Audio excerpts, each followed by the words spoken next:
And City won by 5-1 against Burnley. This wasn't as smooth as everyone thought it was going to be, and I apologise to the producers for skipping beyond Chelsea-Brighton, so we're just out of sync.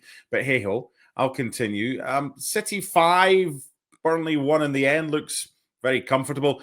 It was. I mean, it was one-way traffic, but Burnley made it interesting when Jadon Anthony scored that 38th minute goal, but no surprise at the end result and how comfortable it was, Steve, No, 5-1's probably the scoreline that we thought we would see before the ball was kicked. And as you said, it didn't pan out in the manner in which City would have liked. But listen, we're talking about getting results, and if you're Man City right now, you just want to get the victory. It would be nice to do it in a certain fashion that is comfortable and no drama. Unfortunately, right now, City are in a position where they can't rely on things just being straightforward. They're making it as difficult for themselves as the opposition is. But it's 5-1. It's in the record books. It's 3 points, and they march on.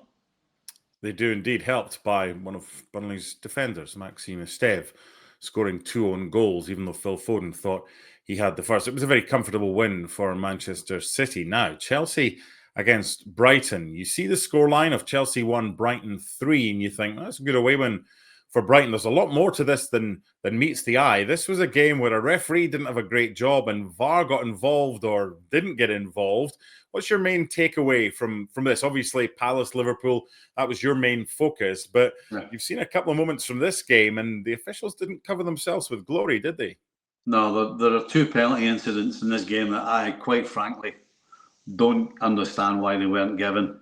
Minter was kicked in the face, kicked in the head by Gusto, and apparently there wasn't enough evidence to suggest there was contact other than Minter lying on the ground with his head hanging off.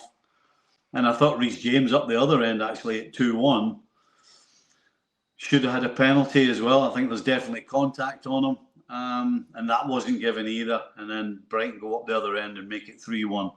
So yeah, there was a lot of decisions in this game that need scrutinised. And there's a lot of decisions that were given that need scrutinised. And certainly some of the wording that we're getting about the decisions isn't quite adding up in the evidence charts. Right. I mean, look, trying to defend them and struggling here, we couldn't prove there was any contact. Now, a high boot without contact is dangerous play, but can be given as an indirect free kick. But that should have been a red card. There's also a red card for a Chelsea player. And this is what kind of changed the game a little bit and put it in Brighton's way, because Enzo scored the goal in the first half. Trevor Chalobah, after 53 minutes, initially wasn't going to be sent off, and then VAR got involved and said, yeah, he should have been sent off. Do you feel for Chelsea today, given that some days it goes for you, but today it clearly went against them? I wouldn't say I feel for them. They can't complain. They got away with the Gusto one. They didn't get the Reece James one. It kind of comes back and forward. I didn't see incredulous looks on people's faces when Chalobah was sent off, to be honest with you. I figured a lot of the players on the field thought it was as well. So, yeah, look, you can't feel for anybody. Things go your way sometimes and things go against you. And sometimes it happens in the one game. It's just the way it is. You have to accept it, unfortunately, and get on with it. And, of course, at the end of the day, somebody like Chalobah, don't put yourself in that position where a decision has to be made against you.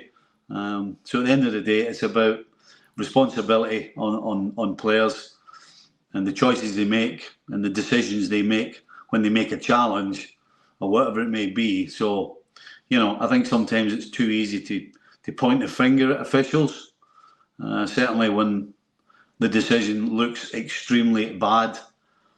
But at the same time, as a player, don't put yourself in a position where the referee can make a poor judgment against you.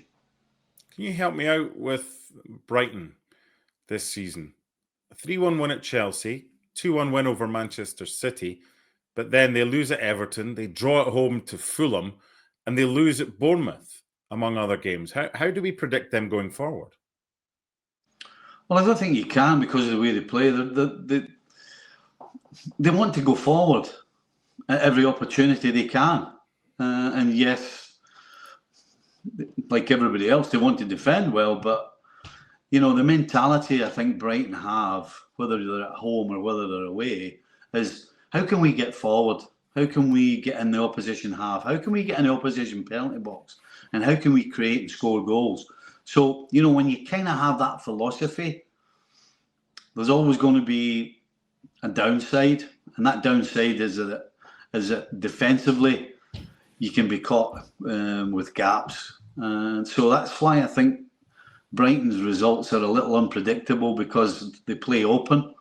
And when you play open, if you're on your game, you can score plenty of goals and win games. But if you're not scoring goals and you're open, then you're leaving yourself to the wrath of the opposition in terms of whether they take the chances that come along. So that's why it's tough to try and figure Brighton out. What about Chelsea? I'm looking at the table right now. They're 8th, and their results, losing at Old Trafford, albeit they lost their goalkeeper early doors, drawing at home to Palace on the first day, great win at West Ham, although everybody was beating West Ham, a 2-2 draw at Brentford, a 2-0 win over Fulham, and then they go and lose 3-1 at home. So it doesn't really help me, their fluctuating form as far as what should be their realistic target this season. Top 4 or a European spot? What are Chelsea right now? Well, I think before the ball was kicked, everybody expected them to be... I certainly had them as top 4, maybe at the worst 5. I mean, mate, we are talking about world club champions here. Yeah, right. So, yeah, but listen, their problem, the biggest problem, in my opinion, is defensively. I think between the goalie and the 2 centre-backs, regardless of who they are, I think that's absolutely where their weak link is. They certainly could do with João Pedro consistently putting the ball in the back of the net, because if Cole Palmer's not playing, the lap's injured, you kind of wonder where the goals are coming from. But yeah, so for me, they've got to be pushing for that 4th spot. But that could be tough because I think defensively they got a problem. Should they be doing better when Cole Palmer doesn't play? Or do you look at their stats and say, you know what, prior to this game, they'd won 14 of the 17 when Cole Palmer hasn't played? So that kind of backs up your argument about their defence rather than missing their talisman, does it not? Well, I think the other thing you've got to think about as well, I mean, 5-6 games, they've already 2 of them, they've only had 10 men for way too long. So it becomes difficult when you keep hamstringing yourself by getting somebody sent off. So, yeah, I think again, like as I said before, it's at the end of the day, it's about players on the field making decisions. And when you make bad decisions, then you cause yourself problems. And there's no question that the 2 red cards that Chelsea have had in the last couple of weeks have been really poor decisions, which have not only hurt the individual, but has hurt the team as a whole.